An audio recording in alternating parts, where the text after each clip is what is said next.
Boa noite, irmãos. Quero saudá-los em nome do Senhor Jesus. Agradecer mais uma vez o convite para estar com vocês nessa ocasião, que é uma ocasião especial, conforme já foi dito. Agradecer ao João Alexandre, que sempre nos inspira. Eu não sou muito fã da música evangélica brasileira, não, mas ele é um dos poucos que eu ouço. E não ouço pouco, não, ouço bastante. Muito obrigado, ele sempre nos inspira e nos emociona. Tem uma música particularmente, eu ia até pedir para ele, mas eu resolvi não pedir, porque eu provavelmente ia chorar ali, então não quis pedir. Depois eu digo para ele qual é. Hoje à noite eu queria, encerrando, falar sobre um ponto central da Reforma Protestante, da qual nós estamos comemorando, celebrando os 500 anos, que foi a rejeição do conceito de apostolado na época. Vocês sabem que, a princípio, Lutero, quando postou as 95 teses, ele ainda não havia desenvolvido completamente seu pensamento a respeito do Papa, como sendo o representante de Cristo aqui na Terra e sucessor dos apóstolos, particularmente o sucessor de Pedro. Mas, à medida que o pensamento dele foi se aclarando, então, mais e mais, ele chegou à conclusão de que o papado era uma usurpação do ofício apostólico e que os apóstolos, eles constituíram um grupo único, que composto dos 12 discípulos de Cristo, incluído Matias no lugar de Judas e o apóstolo Paulo, e que não havia e não deixaram sucessores, e que, portanto, o Papa era um usurpador da função. E isso foi importante e vital para o desenvolvimento de uma outra doutrina, que era a doutrina da sola Escritura. Porque a questão era, o Papa era quem decidia, via magistério católico, questões de doutrina e prática da Igreja Católica. Então era ele quem dizia, ou que estabelecia a doutrina. Uma vez que o papado foi tirado pelos reformados como sendo o referencial maior da Igreja em questões de verdade, quem então seria o árbitro de questões doutrinárias e práticas dentro da Igreja? E a resposta foi o Espírito Santo falando pelas Escrituras. Então, a Escritura, e somente ela, é a autoridade maior na Igreja, nos concílios, em decisões de fé e de doutrina, é ela que devemos recorrer. Inclusive, mais tarde, no Concílio de Trento, que foi o concílio da Contra-Reforma, os papistas disseram que os reformados simplesmente trocaram o Papa de carne por um Papa de papel, porque eles colocaram a Bíblia no lugar do Papa como sendo a autoridade máxima na Igreja, a autoridade que antes era do Papa, não é? Então, essa perspectiva a respeito do papado e a questão dos apóstolos foi central na Reforma Protestante, porque, como eu disse, é a partir daí que se ancora a questão da sola Escritura, ou seja, somente a Escritura. Por que eles diziam somente a Escritura? Porque somente ela é a autoridade final, máxima na Igreja, e não uma estrutura eclesiástica encabeçada por um homem supostamente infalível, falando ex cátedra. Então, hoje à noite eu queria falar a respeito desse conceito. Estavam os reformadores corretos? Não tinha mais apóstolos? Essa pergunta se torna relevante, especialmente à luz do crescimento do número de apóstolos no Brasil. A última contagem eu fiz em 2013, quando escrevi um livro sobre o assunto, era de 10 mil apóstolos no Brasil. Então, eu não sei quantos tem hoje, né, mas eu imagino que esse número deve ter crescido um pouco, né? Eu não me importaria com esse assunto e não daria relevância para ele se, ao usar o título apóstolo, essas pessoas estivessem usando no seu sentido mais lato, que é o sentido básico da palavra. A palavra apóstolo significa simplesmente alguém que é enviado, e poderia muito bem ser aplicada a um missionário, por exemplo. Eu não teria dificuldade em chamar Ronaldo Lidório, que é pastor presbiteriano, como missionário, como apóstolo dos Concombas, que foi o povo que ele evangelizou na África. Então, nesse sentido, eu não teria problema, não tenho, quando o termo é usado simplesmente para significar alguém que é enviado, um missionário, alguém que vai pregar a palavra de Deus num outro lugar. Mas só que quando o termo é usado hoje, ele é usado como um título e no mesmo sentido dos 12 e do apóstolo Paulo. Esses apóstolos modernos se veem exatamente no mesmo nível de que os 12 apóstolos do Cordeiro e o apóstolo Paulo, que foi chamado como que fora de tempo, né, para usar as palavras que ele mesmo usou. Então a pergunta é: isso é verdade? Temos isso hoje? A reforma protestante, então, ela teria se equivocado?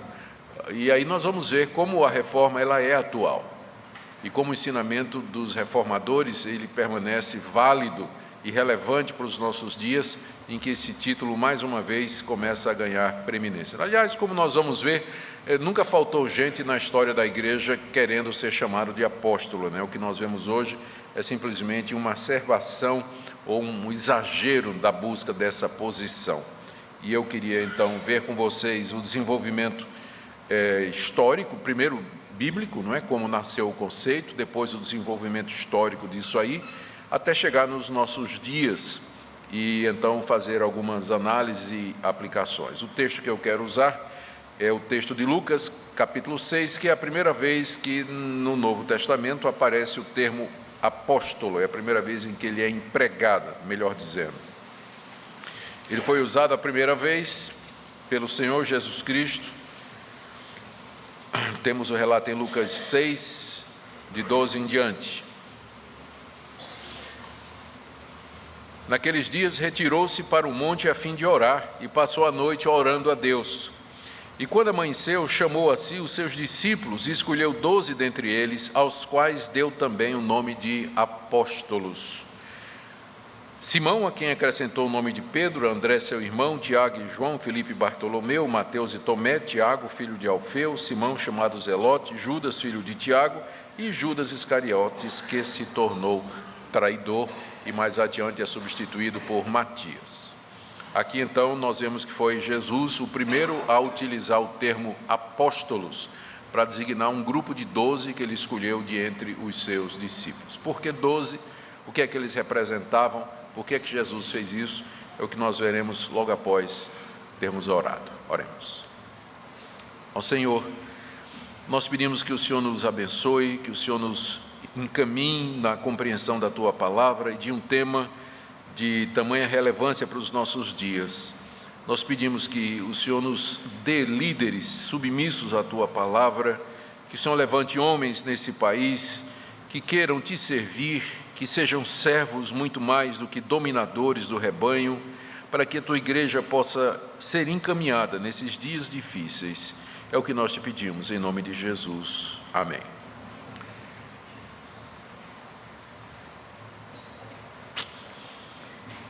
Bom, queridos, como eu disse, o Senhor Jesus foi o primeiro a utilizar o termo apóstolos para designar um grupo de pessoas que Ele mesmo selecionou.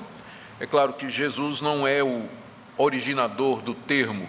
O termo já era usado antes dele na literatura extrabíblica. A princípio, o termo apóstolo ele era usado para designar navios que eram enviados, frotas que eram enviadas de um porto para outro, levando uma carga ou para cumprir uma determinada missão. Depois o termo apóstolo foi usado para o comandante daqueles navios e finalmente ele acabou se tornando o equivalente a alguém que é um representante, alguém que tem uma procuração para agir em nome de outro, de tal forma que o que acontece com ele, acontece com aquele que o enviou. Entre os judeus, o termo para isso é a palavra hebraica shaliach, que nós encontramos na literatura de um século depois de Cristo. O shaliach era um representante legal dos judeus. Um shaliach poderia, inclusive, casar no nome do seu representante, que é uma figura que nós conhecemos hoje, casamento por procuração. Então, já tinha naquela época essa figura. Um shaliach representava de tal maneira aquele que o enviou, que ele podia não somente casar no nome da pessoa, mas podia realizar negócios, abrir empreendimentos, representá-lo legalmente. Enfim, era uma figura que era bastante conhecida. No Antigo Testamento, nós não temos esse nome, mas nós temos a instituição. Os profetas, por exemplo, eles eram como que representantes de Deus, eles falavam da parte de Deus e eles deviam ser escutados como se fosse o próprio Deus falando. Tanto é que eles diziam, assim diz o Senhor, e demandavam obediência absoluta àquilo que eles falavam. Inclusive, essa era a marca do verdadeiro profeta, que a palavra dele se confirmava. Também nós encontramos vários casos no Antigo Testamento de representação autorizada. Um caso que me vem agora à mente é quando Davi mandou representantes aos amonitas, como para lamentar a morte do rei deles, que tinha sido amigo de Davi. Só que o filho do rei entendeu que aqueles representantes de Davi eram espiões e humilhou-os, mandou cortar a barba deles, o que é uma desonra, né? Até o dia de hoje, né? Tirar a barba de alguém. E também cortar a roupa, né? Deixando as nádegas de fora. Aí mandaram os caras imberbes e desnudos de volta para Israel. Davi tomou aquilo como insulto pessoal e declarou guerra aos amonitas, não é? Porque os seus representantes era como se fosse o próprio Davi. Ele levou muito para o lado pessoal e começou uma guerra por conta disso. Então, quando Jesus, de entre os seus discípulos, ele escolhe 12 e os chama de apóstolos, aquilo significava que aqueles 12 seriam os seus representantes, autorizados, que poderiam falar no nome dele, e que a palavra deles deveria ser recebida como a própria palavra de Jesus, e que eles seriam enviados, ou eram enviados, em uma missão comandada pelo próprio Jesus. Essa missão nós vamos encontrar em vários lugares dos evangelhos. Há dois momentos em que Jesus envia os 12. Primeiro, no primeiro momento, Jesus manda que eles vão para as cidades, que anunciem o evangelho, que no nome dele, Jesus, curem os doentes e levantem os mortos e expilam os demônios. E Jesus chega a ponto de dizer, quem vos recebe, a mim me recebe. Exatamente porque essa era a função do apóstolo, né? O representante autorizado. Receber o apóstolo era a mesma coisa de receber Jesus. E quem vos rejeita, também a mim me rejeita, disse Jesus. Noutra ocasião, Jesus toma os 12 mais um outro grupo maior, os 70, que ele envia exatamente nos mesmos termos, embora, é claro, desses 70 nós não temos mais nenhuma notícia. O que permanece é o grupo dos 12 que ele escolheu, entre eles o próprio Judas. E esses foram aqueles que Jesus colocou para dar continuidade à sua igreja. Foi a eles que Jesus disse, eu vou dar a vocês a chave do reino dos céus, aquilo que vocês desligarem aqui será desligado nos céus, e que vocês ligarem será ligado também. Foi a eles que Jesus Cristo mandou que fossem pelo mundo todo, lançassem os fundamentos da igreja, batizassem as pessoas no nome do Pai, do Filho e do Espírito Santo. Enfim, eles deveriam dar continuidade àquela obra que Jesus Cristo havia começado e estabelecido. E mais do que isso, eles deveriam ser testemunhas da sua ressurreição. Todos 12 foram testemunhas da ressurreição de Jesus Cristo, foram chamados pessoalmente com eles, foi deles e da pena deles que o Novo Testamento surgiu. O Novo Testamento, os livros que não foram escritos por um desses 12, foi escrito por alguém associado aos 12, ou próximo dos 12, inclusive a carta aos Hebreus, e aqui eu estou incluindo o apóstolo Paulo. A carta aos Hebreus, ela foi aceita porque a princípio se pensava que tinha sido escrita por Paulo, porque um dos critérios de canonicidade era a autoria apostólica, ou seja, eram pessoas levantadas pelo próprio Jesus para fazer a transição da antiga aliança para a nova aliança. O número 12 é significativo, porque corresponde aos 12 patriarcas do Antigo Testamento, aos chefes das 12 tribos de Israel, ou seja, os 12, eles são o novo Israel, a continuação do povo de Deus. Por isso que é 12, por isso que não é 11, nem por isso que é 13. É por isso que Judas teve que ser substituído antes da descida do Espírito Santo no dia de Pentecostes, porque o Espírito teria que descer para a igreja completa e representada. É por isso que Paulo nunca se considerou como um dos 12, ele sempre se refere aos 12, 1 Coríntios 15, Cristo apareceu aos 12, e ele se considera como um nascido fora de tempo. Eu sei que tem gente que gosta tanto do apóstolo Paulo, que acha que é ele o substituto de Judas, não é? E que Pedro se precipitou quando promoveu a eleição de Matias no lugar de Judas, mas não tem o menor significado isso aí. O próprio Paulo se refere aos 12 como um grupo já fechado, e ele sabe que ele não é dos 12, ele é um nascido fora de tempo. O próprio autor do livro de Atos, quando menciona depois de mencionar no capítulo 1 a eleição de Matias no lugar de Judas, já no capítulo 2 diz: levantou-se Pedro com os 11, Pedro mais 11 igual a 12, ou seja, o autor do livro de Atos tinha consciência de que a eleição foi legítima e que Matias realmente ocupou por vontade de Deus o lugar de Judas. Mas o grupo é fechado.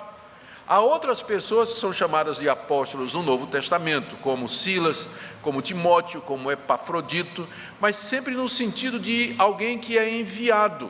Barnabé também é chamado de apóstolo, mas por quê? Porque ele foi enviado juntamente com Paulo pela igreja de Antioquia para cumprir uma missão, fazer uma viagem missionária, que foi aquela primeira viagem que Paulo fez. Ele é chamado de apóstolo em Atos capítulo 14. Como eu disse, o termo significa, no primeiro momento, alguém que é enviado, mas tecnicamente no Novo Testamento o título é usado para os 12 discípulos de Cristo e o apóstolo Paulo, ponto final. 12, eu já expliquei porquê, é um número simbólico, significativo, e foi assim que os pais da igreja entenderam. Tanto é que, algum tempo depois, já no primeiro século, quando essa questão do apostolado foi reaberta pelos gnósticos, os pais da igreja todos se referiram ao período apostólico como sendo um período já encerrado, e já fechado, e que os apóstolos não tinham deixado sucessores apóstolos, não é? Já na época do Novo Testamento, aparecia gente querendo ser apóstolo. Em 2 Coríntios, capítulo 11, verso 5, e no verso 13, e no capítulo 12, verso 11, Paulo se refere de maneira irônica aos superapóstolos, ou os falsos apóstolos que apareciam na igreja de Corinto, se apresentando como enviados de Jesus Cristo e querendo minar a autoridade do próprio apóstolo Paulo e assumir o controle da igreja. Em Apocalipse capítulo 2, verso 2, na carta que Jesus mandou que João escrevesse à igreja de Éfeso, há um elogio à igreja porque ela examinou os que se apresentavam como sendo apóstolos e não eram. A igreja de Éfeso foi parabenizada por Jesus porque chegou à conclusão de que não tinha apóstolos. Aqueles que estavam se apresentando eram falsos, porque o número já estava encerrado, não tinha mais vaga, não é? Acabou. Era 12 Paulo. Não tinha mais, e a igreja de Éfeso então foi parabenizada porque ela testou aqueles líderes que se diziam apóstolos e os considerou que não eram. Mas a coisa não terminou ali. Não muito tempo depois disso aí, já final do século I, início do século II, apareceu um movimento chamado de gnosticismo, que reivindicava ter em sua possessão um conhecimento secreto que Deus havia reservado para eles e que não havia sido revelado nem mesmo aos apóstolos. Um dos mais famosos dos gnósticos era Marcião. Marcião dizia que os apóstolos não entenderam tudo que Jesus falou, mas que ele teria o conhecimento completo e final que Deus havia reservado para a sua igreja. No livro que Irineu, um dos pais da igreja no século II, escreveu contra o gnosticismo, particularmente contra Marcião, o título do livro é Contra Heresias, ele diz que Marcião já era o 10º apóstolo gnóstico e que estava sucedendo a um tal de Cerdo, que era o 9º, em Roma. Ou seja, os gnósticos, eles disseram que eles tinham uma linha de apóstolos que remontava aos 12 e que tinham mantido ou guardado aquele segredo, a gnose, não é? Que era o conhecimento secreto que traria a salvação. Há um outro apóstolo gnóstico conhecido, não é? E esse aqui já é do século III, eu estou apenas mostrando que sempre teve gente querendo ser apóstolo, não é? Então, esse aqui é o Mani, ou Maniqueu, que era o verdadeiro nome dele. Ele se considerava como sendo aquele Parácletos que Jesus disse que mandaria no seu lugar. Ele escreveu uma carta chamada Epístola Fundamental, onde ele se apresenta da seguinte maneira: Mani, o apóstolo de Jesus Cristo, a todos os fiéis que se encontram em... E aí ele começa a carta. Ele tinha um discípulo chamado Marcelo, a quem ele escreve também uma carta, onde ele se apresenta exatamente da mesma forma: Mani, apóstolo de Jesus Cristo, a meu estimado filho na fé, Marcelo. É evidente que Maniqueu está imitando o apóstolo Paulo, mas ele se considera na mesma linhagem, na mesma linha ou no mesmo status do apóstolo Paulo. O Maniqueu organizou uma igreja com 12 apóstolos e influenciou outros grupos que foram até meados da Idade Média. Até o século XII nós encontramos os paulícios, que era um grupo de gnósticos, maniqueístas, influenciados pela ideia de Maniqueu, que se organizavam em nível de 4 apóstolos na igreja, 4 níveis de apóstolos na igreja. E eles foram, até o século XII, nós temos notícia dessa seita que foi fundada pelo movimento maniqueísta. Ou seja, através da Idade Média, a gente pensa que o Papa foi o único que dizia que era apóstolo, não, mas correndo paralelo à Igreja Católica, havia esses grupos, fora do mainstream, do fluxo central da história da cristandade, onde havia essa ideia de que os apóstolos continuaram na igreja, não acabou com os 12 com o apóstolo Paulo, mas que havia outros que Deus também levantou. Voltando ao século I, os pais da igreja reagiram muito contra os gnósticos, especialmente com a reivindicação deles de que eles eram os verdadeiros sucessores dos apóstolos, que os apóstolos gnósticos eram os verdadeiros sucessores de Jesus Cristo e daqueles 12. Os bispos negaram isso, os pais da igreja negaram isso, eles combateram essa ideia, eles disseram que o período apostólico havia terminado, mas eles disseram que a sucessão apostólica se fez através dos bispos, especialmente daqueles que estudaram com os apóstolos, como por exemplo Papias, que teria sido um discípulo de João.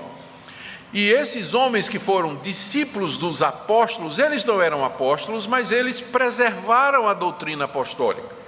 E a resposta que os bispos deveriam ter dado, os pais da igreja deveriam ser dado, era a seguinte: os apóstolos não deixaram sucessores, nem bispos e nem outros apóstolos. A sucessão apostólica, a continuidade apostólica se dá pelos escritos apostólicos, por aquilo que eles escreveram, porque é lá que nós vamos encontrar a doutrina apostólica. Não há sucessão humana dos apóstolos. Só que os pais da igreja, querendo combater os apóstolos, disseram que a sucessão se dava pelos bispos, e não demorou muito que o bispo de Roma se declarou apóstolo e o pai da cristandade, e deu origem ao papado. Então foi um equívoco cometido pelos pais da igreja, que desenrolou no surgimento do papado. Mas pais da igreja como Inácio, Clemente de Roma, Ireneu de Leão, Tertuliano, Eusébio de Cesareia, eles todos diziam que o período apostólico havia encerrado sem sucessores, mas a sucessão se dava através dos bispos, Então o bispo se ergue sobre os presbíteros, o bispo de Roma assume a proeminência e então se declara papa no início da Idade Média. E a igreja racha em 1054, que foi o grande cisma que houve entre o Oriente e o Ocidente, porque a igreja oriental não reconhecia a autoridade do bispo de Roma. Então eles se dividiram, ficaram com sede em Constantinopla, e eles têm 12 patriarcas, que equivale aos apóstolos do Ocidente, Mas a briga sempre foi essa, Todo mundo está aqui. E se excomungaram, tá? O bispo de Roma excomungou Constantinopla, e Constantinopla excomungou o bispo de Roma, Então acabou a igreja, não tem mais, está tudo excomungado. Só um detalhe: eles retiraram a excomunhão há cerca de uns 20 anos, tá? Eles retiraram a excomunhão mútua e voltaram a ter algum tipo de relacionamento à igreja ortodoxa e à igreja católica, que não se reconheciam. Bom, e aí veio a reforma do século XVI. Os reformadores, como eu disse, começando com Lutero e muito mais depois Calvino, e o período pós a primeira geração, que a gente chama de período dos puritanos, ou período do escolasticismo, escolasticismo protestante, eles com clareza rejeitaram a reivindicação do bispo de Roma, de que ele era sucessor dos apóstolos. Combateram fielmente, consideraram que não somente o Papa era um usurpador, mas o próprio anticristo Isso, inclusive, está na Confissão de Fé de Westminster, que foi elaborada pela segunda geração de reformadores, né? O Papa é o anticristo, ele está tomando o lugar de Cristo quando ele se faz pai da cristandade, sucessor de Pedro e assim por diante, porque não há sucessão apostólica, não tem, porque os apóstolos eles tinham uma função muito especial. E aí parecia que a coisa do lado protestante estava resolvida, né? As igrejas protestantes então adotaram o sistema colegiado, né, de governo, né? A igreja é governada por um colegiado de presbíteros. Os presbíteros é que continuaram a obra dos apóstolos, não são sucessores, mas eles é que continuaram a obra dos apóstolos. Então, isso foi resgatado. O sistema de governo que surge na reforma é de colegiado, às vezes uma coisa misturada, como na igreja episcopal, que ainda manteve a figura do bispo, mas não é a mesma coisa do bispo de Roma. Mas a ideia é essa, que Cristo governa a sua igreja com pessoas eleitas de entre o povo, que tem as qualificações que são mencionadas lá no Novo Testamento. Tudo parecia muito bem, até que apareceu um presbiteriano no século XIX, chamado Edward Irving. Irving era pastor auxiliar de Thomas Chalmers, um grande pregador escocês. E o Irving assumiu o lugar dele, começou a pregar com grande sucesso. Então ele saiu da Escócia, foi para a Inglaterra, e ele pregava tão bem, era um jovem carismático, atraente, pregava, as multidões vinham ouvir o Edward Irving pregar. Construíram uma igreja para ele pregar, uma catedral com milhares de lugares. E o Irving então, de repente, começa a ensinar algumas coisas estranhas, não é? Ele era presbiteriano e ele começou a ensinar primeiro que o fim do mundo ia chegar. Até aí tudo bem, só que ele dizia, mas está chegando, é agora, é próximo. E que antes do fim do mundo chegar, Deus vai restaurar a sua igreja. Deus vai restaurar a sua igreja para prepará-la para o juízo final. E para fazer isso, Deus vai restaurar os 5 ministérios de Efésios 4:11, onde Paulo diz que Deus deu à igreja apóstolos, profetas, evangelistas, pastores e mestres. Irving começou a dizer que a igreja, através dos séculos, tinha errado, porque ela segurou somente evangelistas, pastores e mestres, e ela esqueceu dos 2 primeiros ofícios que Deus deu à igreja, que eram apóstolos e profetas. E Deus então estaria restaurando o ministério apostólico e profético na igreja, é um presbiteriano falando, estaria renovando o ministério apostólico e profético na igreja antes da vinda de Cristo. E aí então ele naturalmente, né, o presbitério se reuniu e né, acabou o ministério de Edward Irving, e Irving saiu e fundou uma igreja apostólica, e a primeira coisa que ele fez foi estabelecer 12 apóstolos na sua igreja e vários profetas, e dava dó os testemunhas. Eu li sobre, inclusive eu pedi ao Dr. Alderi Matos, na época que eu era editor da revista Fides Reformata, que escrevesse um artigo sobre Edward Irving, e é de dar dó os relatos de que ele, um grande pregador, expositor da Bíblia, estava pregando e de repente um profeta se levantava e interrompia a pregação dele para trazer uma palavra que Deus estava revelando, uma palavra que Deus estava dando, e Irving, humildemente, porque estava sendo coerente com o que ele tinha ensinado, ele ficava quieto, enquanto lá o pessoal dizia bobagem, falava aquelas coisas todas, né? E depois ele tomava a pregação. Não demorou muito, os 12 apóstolos expulsaram Irving da igreja, porque onde tem apóstolo, pastor não canta de galo, né? Então, expulsaram Irving da igreja. Ele morre antes dos 40 anos, doente com pneumonia, clamando a Deus pela cura, porque ele acreditava na restauração do dom de cura, não é? Ele clamando a Deus para que Deus o curasse, mas morreu cedo, antes dos 40 anos, morreu de tuberculose, sozinho e abandonado pelos seus 12 apóstolos e pela igreja cheia de profetas que ele começou. Esses 12 apóstolos começaram a dizer que Cristo voltaria antes que os 12 morressem. Os 12 morreram e Cristo não voltou, mas eles não desistiram. E aí essa igreja, ela se chamou igreja, a princípio, igreja Irvingita, por conta do Edward Irving, não é? e depois ela se fragmentou em várias partes. Ela existe até o dia de hoje, e no Brasil ela existe com o nome Igreja Nova Apostólica, tem mais de 1 milhão de membros. Você pode procurar na internet se quiser. Ela tem origem nesse presbiteriano, que é chamado precursor do movimento pentecostal, porque ele surge antes do movimento pentecostal, tá? E era presbiteriano, tá? O movimento pentecostal, 1900 e pouco, 1906, na Rua Azusa, e o Edward Irving, cerca de 150 anos antes, já tinha começado com essas ideias, não é? E aí então vem o pentecostalismo, no início do século XX, cujo ponto principal, um dos pontos principais do movimento pentecostal era a restauração de todos os dons do Novo Testamento. Então, é isso que dava ao pentecostalismo, deu ao pentecostalismo a sua pujança, a diferença, porque até aquela altura, à exceção de casos isolados como esse de Irving, dons como apostolado, profecia, cura e revelação, tudo isso era considerado como sendo, terminou, cessou, né? Tinha tudo a ver apenas com o período apostólico. Então, a não ser em casos isolados, assim como esse de Irving, ninguém estava pensando no ressurgimento daqueles dons que são mencionados no livro de Atos, por exemplo, e nas cartas.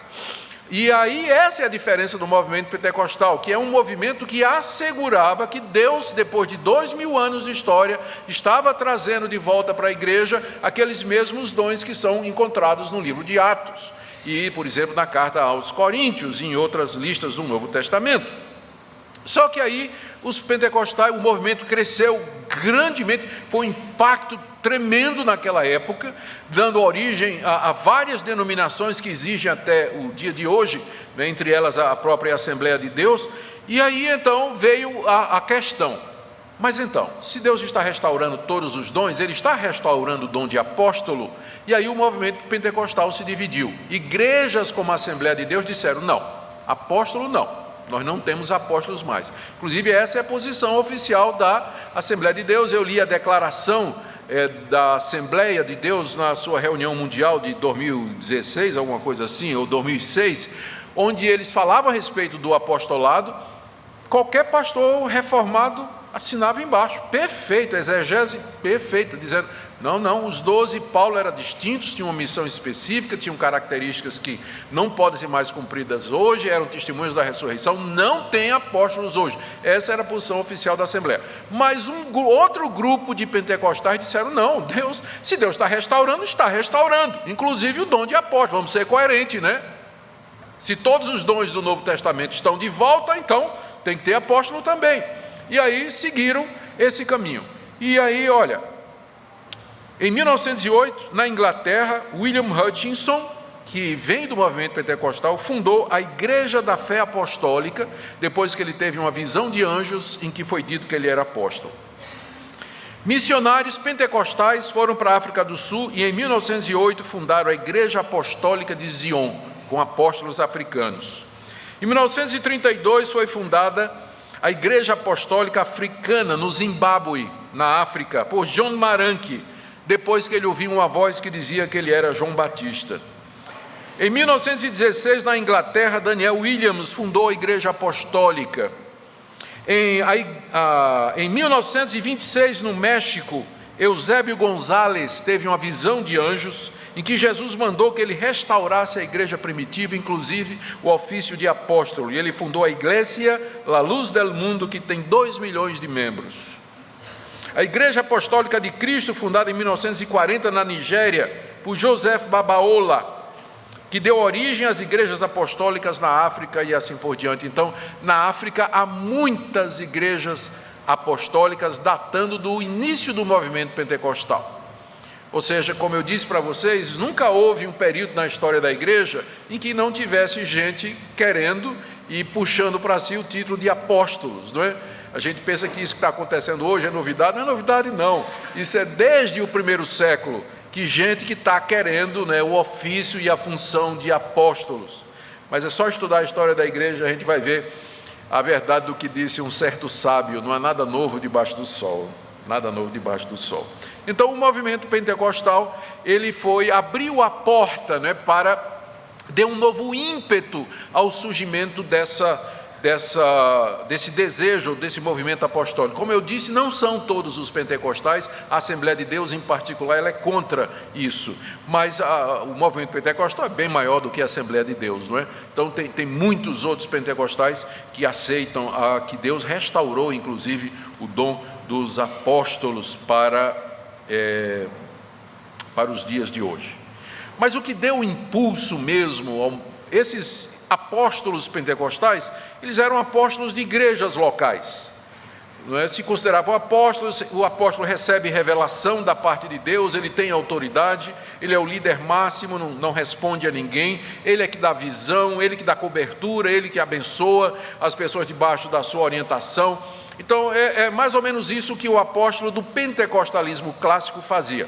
Mas a coisa complicou com o surgimento do neopentecostalismo na década de 80, com o movimento de batalha espiritual e com o movimento da nova reforma apostólica há cerca de 25, 30 anos. O movimento neopentecostal da década de 80, ele é considerado como o berço do que é conhecido como a nova reforma apostólica. Nova reforma apostólica. Esse movimento, ele tem pretensões que cresceu no mundo todo e no Brasil. O que é que a nova reforma apostólica diz? Esse movimento, ele é muito forte nos Estados Unidos, é forte no Brasil e é forte na África também, mas o mais forte nos Estados Unidos e no Brasil.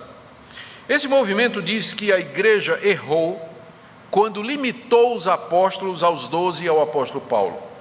Ela errou porque bispos e presbíteros, eles não souberam conduzir a igreja. Eles dizem assim: olha a história da igreja, cheia de heresia, de divisão, a igreja se tornou irrelevante, mundanizada, ela se perdeu em várias partes do mundo. Por quê? Porque faltou os apóstolos para conduzir a igreja no caminho certo.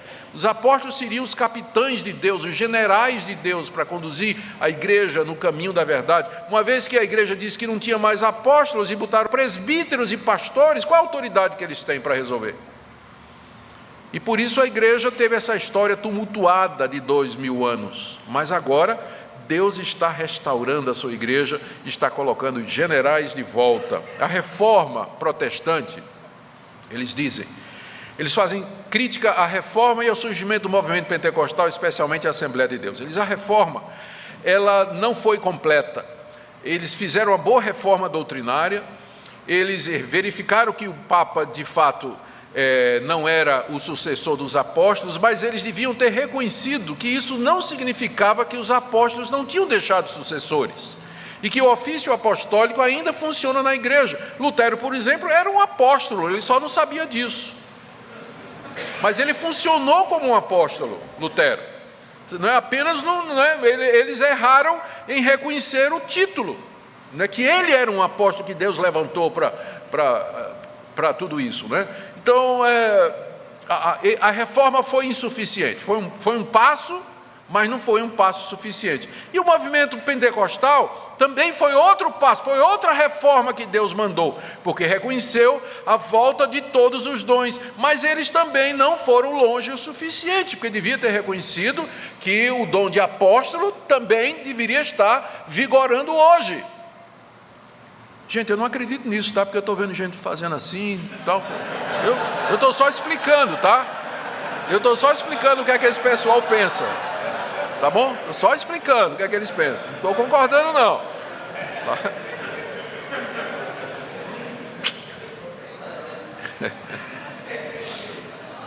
Então, eles criticam a reforma do século XVI e a reforma pentecostal do século passado, dizendo que elas não foram longe o suficiente. Mas agora Deus está dando uma terceira reforma, ou a terceira onda do Espírito Santo, que é maior do que a reforma protestante. Eles dizem, essa nova reforma apostólica, ela é maior do que a reforma protestante. Ela está preparando a igreja para a grande colheita, para o fim do mundo, restaurando no mundo o governo apostólico teocrático e não democrático, porque o sistema de governo democrático que as igrejas adotaram na reforma não funciona. O governo que funciona é teocrático apostólico. Deus governa através dos apóstolos. Eles são porta-vozes de Deus, eles têm autoridade da parte de Deus, eles comandam a igreja e eles levam a igreja para o destino que Deus preparou e já tem predeterminado para ela. Ou seja, Deus agora está restaurando, está mudando a forma de governo. Se a reforma protestante foi uma mudança na soteriologia, doutrina da salvação da igreja. Se o movimento pentecostal foi uma reforma nos dons do Espírito Santo, a nova reforma apostólica é uma reforma eclesiológica, na mudança, na estrutura da igreja, trazendo a igreja de volta para aquele sistema de governo que Deus queria que sempre tivesse sido, ou seja, a igreja governada por apóstolos. E não somente a igreja, mas o mundo. O mundo. Eu recebi hoje, parece que é uma jesuicidência, né? Recebi hoje à tarde um e-mail do meu sogro, reverendo Francisco Leonardo, que está na Holanda. Ele já é pastor da igreja reformada holandesa, ele está aposentado. Me mandou um e-mail hoje dizendo: você já viu essa entrevista que saiu no Christianity Today? Saiu semana passada. É uma entrevista que fizeram com 2 pesquisadores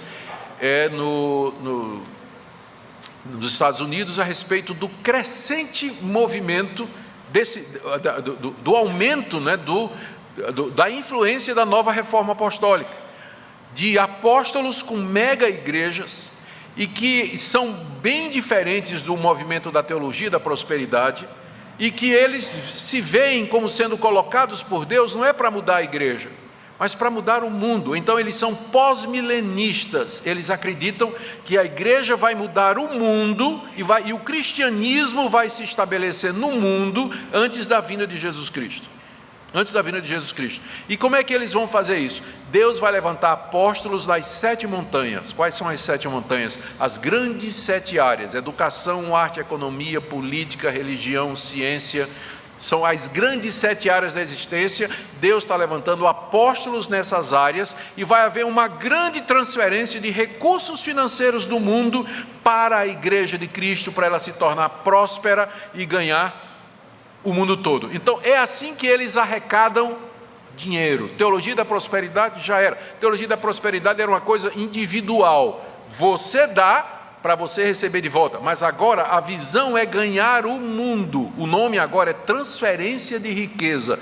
Deus tirando do mundo e trazendo para a igreja se tornar a maior força sobre a face da terra. Eles recentemente levaram 50 mil pessoas num congresso que aconteceu em Los Angeles, né? 50 mil pessoas. Enchem estádios, né, para falar sobre isso. E o apóstolo, ele não é nem pregador, ele não é nem um grande pregador, mas o bom dele é que ele é aquela pessoa, o termo em inglês é imparts, é aquela pessoa que concede o poder. Se ele impõe as mãos sobre você, você cai, você geme, você fica curado. Então, muito dos cultos, né, de todos os eventos, é em torno da transferência de poder que o apóstolo traz para você. É muito centrado em sinais e prodígios, quase nada em palavra. Os grandes pregadores, os grandes apóstolos, né, do movimento anterior, né, esses que surgiram, geralmente eram pregadores eloquentes, tinham retórica, né, Bíblia não tinha nada, mas eles falavam muito bem, né? Mas agora isso não é preciso, porque o apóstolo é só o canal da unção. As pessoas querem ser tocadas pelo apóstolo, querem ser ministradas por eles. Então, esse artigo eu li hoje à tarde, né, e eu fiquei assombrado porque eu não tinha acompanhado esse novo desenvolvimento.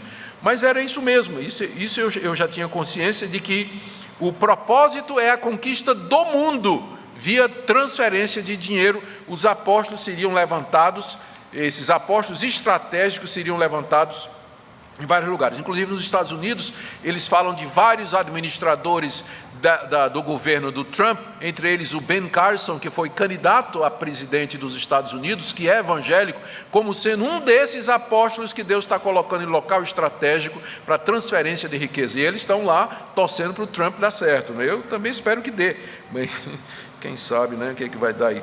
Eles dizem que Satanás cegou a igreja com um espírito de religião. para que a igreja não percebesse o erro que ela cometeu nesses 2000 anos. Porque o pessoal tem que explicar porque é que a gente não viu antes, né? Que todas essas seitas, né, todas essas heresias, quando elas aparecem, o primeiro problema delas é com a história. Porque nós temos 2000 anos de cristianismo. Então elas vão ter que justificar porque é que ninguém viu isso antes, em 2000 anos de história. E eles vão dizer que é porque, ele chama aqui, o espírito de religião, que é um espírito maligno mandado por Satanás, cegou a igreja durante 2000 anos, mas agora a verdade está sendo revelada. Ah, que bom. Fomos cegos 2000 anos para isso, e agora eis que vemos, e vemos tão bem que vemos até coisa que não está na Bíblia, né? É exatamente essa a explicação que eles dão. Então, eles dizem que se a igreja de Cristo não adotar o modelo apostólico de governo, ela não vai poder vencer o governo do anticristo. Alguns detalhes de como isso começou aqui no Brasil. A data do início da nova reforma apostólica no Brasil é agosto de 2001, quando o apóstolo Rony Chaves, da Costa Rica, ungiu os 4 primeiros apóstolos brasileiros ligados à nova reforma apostólica: Valnice Milhomens, Arles Marques, Mike Chia e Geché Cardoso. No ano seguinte, 2012, ele voltou aqui em São Paulo e ungiu Neuza Itioca, que são os 5 primeiros apóstolos brasileiros ligados ao movimento da nova reforma apostólica, isso 2001 e 2012. O René Terra Nova, ele diz que está errada essa data. A data certa é 2006, quando ele ungiu os 7 primeiros apóstolos do Brasil em Manaus. Por isso que ele se chama Pai Apóstolo, pai de apóstolos, porque ele preparou isso aí. E o René Terra Nova é o maior defensor do G12, que é defendido por outro apóstolo, que é o apóstolo César Castelhano, na Colômbia. César Castelhano disse que teve uma visão em que Jesus Cristo lhe apareceu e disse que a igreja vinha errado até agora na maneira de discipular, e que o discipulado que Jesus sempre quis é de 12 em 12, grupos de 12, não é? Daí surge um método G12 que foi dado por Jesus diretamente ao apóstolo César Castelhano.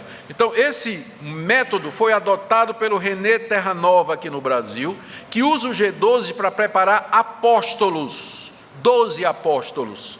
É o método que ele usa e é o método que ele defende, que espalhou pelo Brasil todo como sendo um método de discipulado, não é? E aí a coisa começou a pegar, no início dos anos 2000. No Brasil, como eu disse, há milhares de apóstolos que são agora organizados em redes apostólicas. Eu vou citar algumas: Rede Apostólica Cristã, do apóstolo Ricardo Wagner; Conselho Apostólico Brasileiro das Apostila, como é o nome? Valnice Milhomens e Neuza Itioca; Coalizão das Igrejas Apostólicas; Confederação das Igrejas Apostólicas do Brasil, que é do apóstolo Estevão Hernandes, de BH; Coalizão Internacional de Apóstolos, que é do apóstolo René Terra Nova, de Manaus; e tem o Valdomiro Santiago, que é carreira solo, ele não está ligado a nada, né? Ele não está ligado a nenhuma rede. Ele foi, se vocês não sabem, ele era bispo como vocês sabem, ele era bispo da Universal. Ele saiu, começou essa igreja para concorrer com o Edir Macedo, e os bispos da igreja dele, que é a Mundial do Poder de Deus, o consagraram apóstolo. Ele foi consagrado apóstolo pelos bispos da igreja dele, o Valdomiro Santiago. As pessoas mais influentes hoje na nova reforma apostólica no Brasil são o Rony Chaves, que é um apóstolo da Costa Rica, e o Peter Wagner, que faleceu recentemente. Você já deve ter ouvido o nome de Peter Wagner. Wagner foi professor de missões no seminário de Fuller, nos Estados Unidos, substituindo o famosíssimo Donald McGavran, que foi quem criou o modelo de crescimento de igrejas que se tornou tão popular na década de 80, 90, no mundo todo, e que já passou, né? Era mais um modismo. Mas o Wagner se tornou missionário aqui, veio para a América Latina, não sei agora qual foi o país em que ele veio. Ele era de uma igreja conservadora e ele acreditava no sistema de crescimento de igreja, ou seja, se você usar um método correto, você vai ver a igreja crescer. Se a igreja tiver a mensagem certa, no lugar certo, com a pessoa certa, com a liturgia correta, a música certa, ela vai crescer. Não tem por que não crescer. Então, era mais ou menos isso que ele entendia. Quando ele chegou aqui na América Latina, ele viu que quem estava crescendo eram os pentecostais. Ele ficou muito constrangido e escreveu o primeiro livro dele, Cuidado, aí vem os pentecostais, em que ele, como conservador, fazia uma crítica muito grande ao movimento pentecostal. Mas aí ele viu que não adiantava, ele não fazia a igreja crescer. Mas o que é que fazia a igreja crescer na América Latina? Sinais, prodígios, maravilhas, sonhos, visões, revelações. Aí ele virou pentecostal.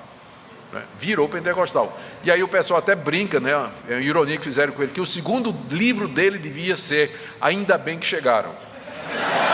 Porque o primeiro é Cuidado, aí vem os pentecostais, né? Então o segundo, Ainda Bem que Chegaram.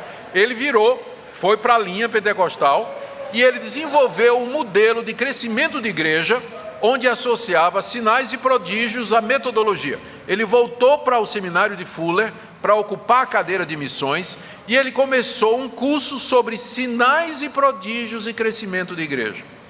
E sabe quem estava ao lado dele, dando aula? O fundador da igreja Vineyard, nos Estados Unidos, que era um presbiteriano, cuja esposa foi curada numa reunião de câncer, e ele começou na sala dele um movimento. Estou querendo me lembrar do nome dele, já sai aqui, a idade está chegando, então já o nome dele sai. E ele começou o movimento na casa dele, e a igreja foi crescendo, é o movimento de sinais e prodígios. Então a igreja se tornou famosa, virou uma denominação, inclusive com ramificações no Brasil. A igreja mais famosa é a igreja de Toronto, do aeroporto de Toronto, que é a famosa igreja do riso santo, a unção do riso. Foi lá que começou a unção do riso. Eu tive a oportunidade de visitar aquela igreja e não ri não, eu chorei de tristeza lá com as coisas que eu vi.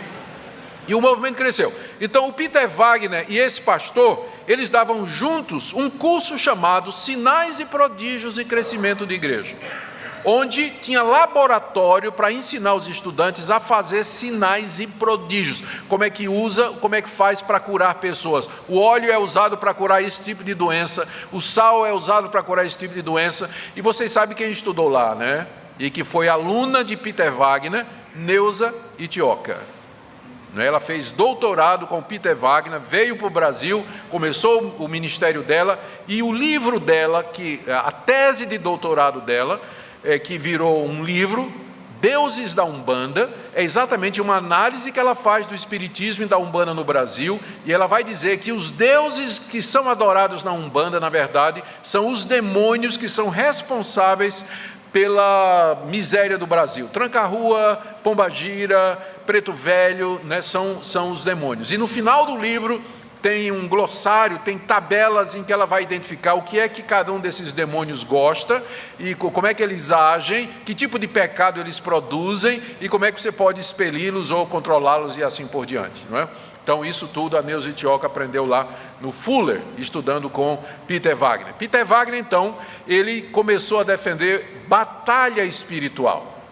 Ele é o grande líder do movimento de batalha espiritual, que entrou no Brasil com muita força, com Valnice Milhomes, Neuza Itioca, Cindy Jacobs, o próprio Peter Wagner, veio ao Brasil várias vezes para falar a respeito do movimento de batalha espiritual, que basicamente dizia o seguinte, que todo mal que existe no mundo é produzido por demônios, e portanto só resta à igreja uma alternativa, que é o ministério de confronto e expulsão de demônios. Sem isso, não tem como fazer. Maldição hereditária, quebra de maldição, demônios locais, mapeamento espiritual, tudo isso foi ensinado por esse pessoal. A igreja se dividiram nessa época, isso aí foi na época de 80, né? As igrejas se dividiram nessa época, surgiram igrejas novas, voltadas para isso, como Sara Nossa Terra, por exemplo, e várias outras igrejas que são oriundas desse movimento de batalha espiritual. É quando aparece um negociante muito esperto que junta batalha espiritual com teologia da prosperidade e funda a Universal do Reino de Deus,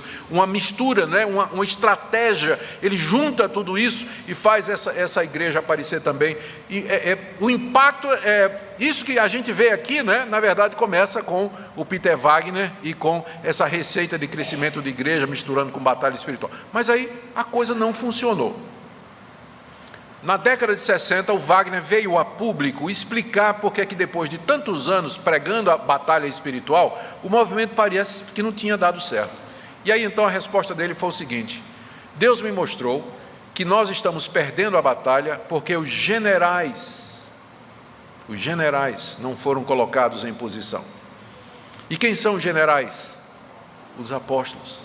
Vocês notam que hoje no Brasil, quem defende o apostolado é o mesmo pessoal que defendia a batalha espiritual na década de 80. Valnice Milhomes, apóstola; Neuza Itioca, apóstola; Peter Wagner, apóstolo, faleceu recentemente. Todo esse pessoal virou apóstolo. Ou seja, essa nova reforma apostólica é a continuação do movimento de batalha espiritual. Eles agora são os generais que, através da batalha espiritual, eles vão conquistar o Brasil, vão conquistar o mundo, preparar a igreja para a vinda do Senhor Jesus Cristo. Bom, práticas, revelações e profecias, quase tudo que eles fazem, a base é exatamente uma visão, uma revelação de Deus. O Mike Shea, por exemplo, creio que é em Curitiba ou Londrina, não sei agora, mas ele teve uma visão que Deus lhe deu da chave de Davi, uma chave em cima do mapa da cidade, e ele construiu o seu ministério ali, é o nome do ministério dele. Eles liberam palavras proféticas sobre o Brasil.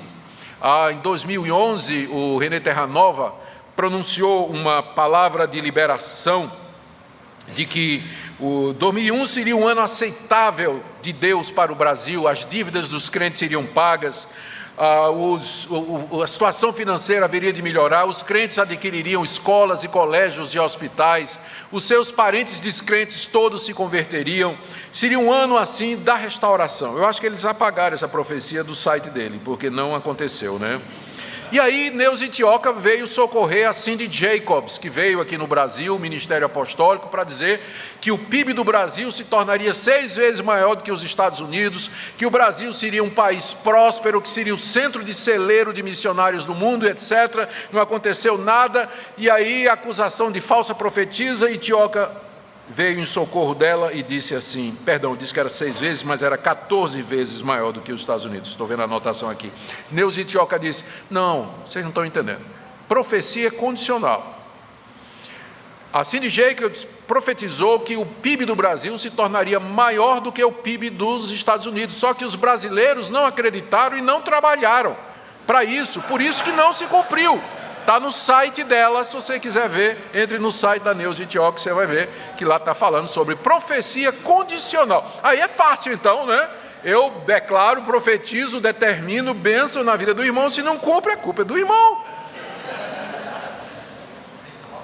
A culpa é do irmão, que não está acontecendo. É meio diferente dos profetas do Antigo Testamento, né? Que quando eles diziam, vinha mesmo, não tinha isso de depender da fé do povo, da reação do povo, né? De jeito nenhum. Valnice Milhomes marcou o retorno de Cristo para 2007, o vídeo está na internet. E não veio, mas ela continua pregando, ninguém chama de falsa profetisa nesse movimento, né? E quantas outras falsas profecias têm sido dadas por esses apóstolos? Eles projetam bênção, declaram ano de tal, vai ser ano da restauração, ano da colheita, ano disso, todo ano eles fazem isso, né? Lançam bênçãos sobre aqueles que estão debaixo da sua cobertura, só para não acontecer absolutamente nada. Eles são responsáveis também pela introdução de volta, né? Pela introdução na igreja evangélica do judaísmo. Por exemplo, o Conselho Apostólico Brasileiro lançou a bênção das 12 tribos de Israel sobre o Brasil. O que as 12 tribos de Israel têm para abençoar o Brasil? As 12 tribos rejeitaram Jesus Cristo. A ideia de que o que é de Israel é especial. Aí, pastor usa quipá, se veste de rabino, toca chofar, entra com a Arca da Aliança, até construir o Templo de Salomão aqui, na cidade de vocês. Eu podia ter sido lá em Goiânia também. Rabinismo. Trazendo isso de volta para a igreja, são os apóstolos que fazem isso. Falsas profecias, já falei, né? Manipulação da Bíblia, não tem nada. Teologia da prosperidade, não responde a ninguém. Eu vou terminar fazendo uma crítica aqui. Aliás, só o que eu fiz até agora foi crítica, né? A redundância. Deixa eu terminar, então é melhor dizer assim, deixa eu terminar a crítica.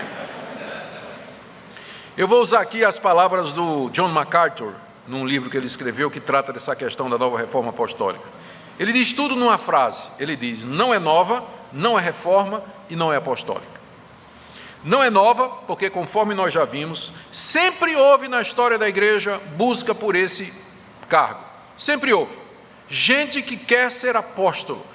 Não é porque apóstolo é missionário, mas porque significa poder, autoridade, significa estar debaixo diretamente de revelação de Deus, aquele que manda, aquele que dá a visão. Então não é nova. Sempre teve. Esse pessoal, na verdade, eles são os sucessores dos gnósticos, que foram os primeiros a querer esse tipo de coisa. Segundo, não é reforma, porque a reforma protestante queria exatamente o contrário. A reforma protestante se levantou contra o domínio do apóstolo de Roma, que se dizia sucessor de Pedro. Essa nova reforma quer trazer os apóstolos de volta, em detrimento da Bíblia. Peter Wagner disse que Satanás é quem leva os cristãos a se concentrar no que o Espírito Santo disse e não no que o Espírito Santo diz. Então, se você está pegado naquilo que o Espírito Santo disse na Bíblia, mas você não quer ouvir o que o Espírito Santo está dizendo através desses apóstolos, então você é do diabo. Sola Escritura foi para o brejo, né? Deus fala hoje. Wagner chega ao ponto de dizer que alguns escritos desses apóstolos deveriam ser colocados ao lado da Bíblia. Ele está sendo coerente, porque se são apóstolos, então os escritos dele deveriam estar ao lado da Bíblia também. Wagner chega a esse ponto. Então isso não é reforma. Isso não é reforma, é simplesmente mais uma grande heresia. Aliás, é uma repaginação de uma grande heresia que sempre acompanhou a igreja cristã. O surgimento de homens que se dizem especiais, iluminados, inspirados, que têm revelação de Deus, que não está na Escritura, mas que não interessa porque Deus está falando e que assim quer se impor sobre o povo de Deus. Eu não vou entrar no julgamento do mérito, tipo assim, são crentes? Isso aí é entre eles e Deus. Eu me atenho àquilo que eles dizem e àquilo que eles publicam. Tá? O coração deles, quem vai julgar é Deus. Mas o que eles dizem e publicam é, de fato, uma heresia que recorre desde o tempo dos gnósticos, né? Desde o século I, já vem gente querendo exatamente isso aí. Não é nova, não é reforma e não é apostólica. Por que não é apostólica? Porque não tem as marcas dos apóstolos e nem poderia ter. Os 12, Paulo, foram chamados diretamente por Jesus Cristo. Eles foram testemunhas da ressurreição de Cristo, que inclusive foi o critério para a escolha de Matias, Atos 1, que um daqueles que foi testemunha da ressurreição se ombreie conosco no lugar de Judas. Cristo não apareceu a nenhum deles. Aqui é importante fazer a distinção entre visão e aparição de Cristo. A melhor maneira de explicar isso é lembrando a visão que João teve na ilha de Patmos, no início do livro de Apocalipse. Se você estivesse ao lado do apóstolo João, naquele momento em que ele estava tendo a visão do Cristo glorificado, você olharia para João e João estaria assim. Aí você olharia para o céu, você não veria nada, porque estava acontecendo na cabeça de João. Era uma visão que ele estava tendo dentro da cabeça dele. Se você estivesse ao lado, você não ia ver absolutamente nada. Uma aparição de Cristo é diferente. Foi o que aconteceu a Saulo no caminho de Damasco. Ali não foi uma visão, ali foi uma aparição. O Cristo ressurreto se manifestou diante dele, tanto é que os que acompanhavam, eles viram a luz, só não entenderam a voz, porque provavelmente Cristo estava falando em hebraico com Paulo, que era rabino e falava hebraico. Os servos só falavam aramaico. Mas, entende a diferença da aparição e da visão? Em 1 Coríntios capítulo 15, Paulo diz que Cristo, por último, apareceu a mim.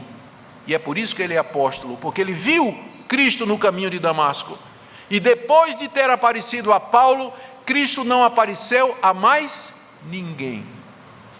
Esse pessoal reivindica uma visão, mas é diferente da manifestação do Cristo ressurreto, A última vez que ele fez isso foi há 2000 anos no caminho de Damasco, segundo Paulo diz em 1 Coríntios capítulo 15, por último de todos apareceu a mim. Então não tem mais apóstolo hoje, porque a condição é ser testemunha do Cristo ressurreto, e nenhum deles é. Sinais e prodígios que eles fizeram e que eles tentam imitar, inspiração para escrever a Escritura. Eles lançaram o fundamento da igreja, Efésios 2:20, está dizendo que os apóstolos e profetas do Antigo Testamento, eles lançaram o fundamento da igreja. É por isso que era um grupo específico, único, não repetido, porque eles foram um grupo que Deus levantou para fazer a transição da antiga aliança para a nova e lançar a base da igreja cristã. Uma vez que a base foi lançada, o fundamento foi lançado, nós temos que edificar sobre ele. Não precisa de gente para lançar outra base, porque já foi lançada. O fundamento da igreja já foi posto, que é Jesus Cristo, posto pelos 12 por Paulo. O número 12, eu já disse, está completo. E a última coisa, dá uma olhadinha em 1 Coríntios 4, de 9 a 13, a lista dos sofrimentos de Paulo, que ele apresenta como prova do apostolado dele. Vamos lá. Eu vou terminar com isso. 1 Coríntios 4. Paulo está dando as credenciais do apostolado dele. Então, o que é que Paulo apresenta como evidência de que ele é um apóstolo de Jesus Cristo? Verso 9.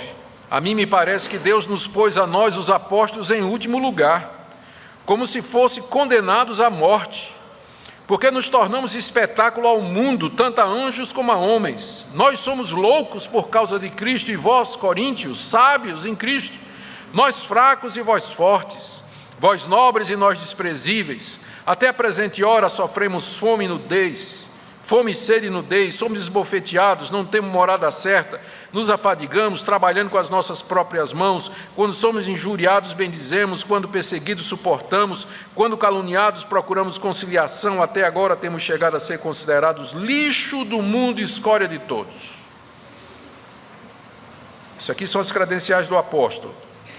2 Coríntios, capítulo 6, verso 4. Pelo contrário, em tudo nos recomendamos a nós mesmos como ministros de Deus, na muita paciência, nas aflições, nas privações, nas angústias, nos açoites, nas prisões, nos tumultos, nos trabalhos, nas vigílias, no jejum.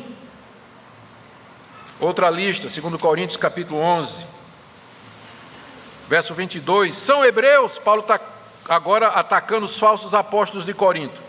São hebreus, também eu. São israelitas, também eu.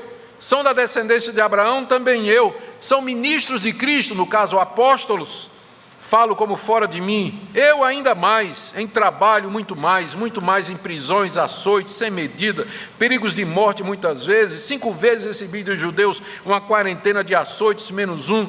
3 vezes fui fustigado com vara, 1 vez apedrejado, em naufrágio 3 vezes, 1 noite e 1 dia passei na voragem do mar, em jornada muitas vezes, em perigos de rio, perigo de salteadores, em perigo entre patrícios, em perigo entre gentios, em perigo na cidade, em perigo no deserto, em perigos no mar, em perigo entre falsos irmãos, em trabalhos, fadigas, vigílias muitas vezes, fome e nudez, jejum muitas vezes, em frio e nudez. Aqui estão as credenciais de um apóstolo de Jesus Cristo. É só comparar com os apóstolos de hoje. Só compara. Aí me diga se tem apóstolo hoje. Alguém quer isso? Alguém quer ser apóstolo? Para isso ninguém quer. Na verdade, é a teologia da ostentação, porque a ideia é a seguinte: quanto mais próspero for o apóstolo, mais prósperos serão aqueles que estão debaixo da cobertura dele. Exatamente, porque ele transfere a prosperidade para os seus seguidores. O apóstolo tem o poder da cobertura, de transferir prosperidade para aqueles que o seguem. Por isso, quanto mais próspero e mais rico o apóstolo, mais poderoso ele é, e mais ele se exibe. Mas ele mostra essa riqueza, exatamente para atrair mais pessoas para debaixo da sua cobertura. Então, a pergunta é, isso é um apóstolo de Jesus Cristo? Não parece muito mais um mercenário, um lobo devorador, que se apresenta como apóstolo de Cristo? E não é de admirar, porque Satanás se transfigura em anjo de luz, como diz o próprio apóstolo Paulo. Queridos, eu termino aqui. Porque o que é que isso tem a ver com os 500 anos da Reforma?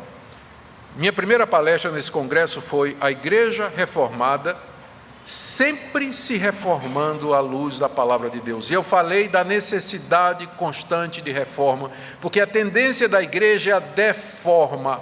E eis aqui uma área em que ela está se deformando. O surgimento desses líderes totalitários, desse sistema de governo, desse modelo de igreja, guiado por estes homens desprovidos da palavra de Deus e do conhecimento, que tem arrastado milhares e milhares de pessoas. Ou seja, outra vez é preciso ouvir o grito da reforma protestante: somente a Escritura.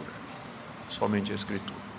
Que Deus nos dê graça, sabedoria e firmeza. Como eu disse, nós não vamos entrar no julgamento do coração dessas pessoas, porque isso for o privilegiado de Deus. Nós não podemos entrar aí. Mas nós podemos julgar e examinar o que eles publicam, o que eles escrevem, o que eles pregam, publicam nas redes sociais. E é isso que eu acabei de dizer para vocês. Que Deus nos abençoe. Oremos. Ó Deus, preserva a tua igreja, preserva o teu povo, dá-nos homens de Deus que possam liderar o rebanho com humildade, conforme o modelo que nós encontramos nas Escrituras. Ajuda-nos, ó Deus, a não cair em tentação, mas seguir a tua palavra com humildade. Abençoa os verdadeiros líderes da tua igreja em todo o Brasil, em nome de Jesus. Amém.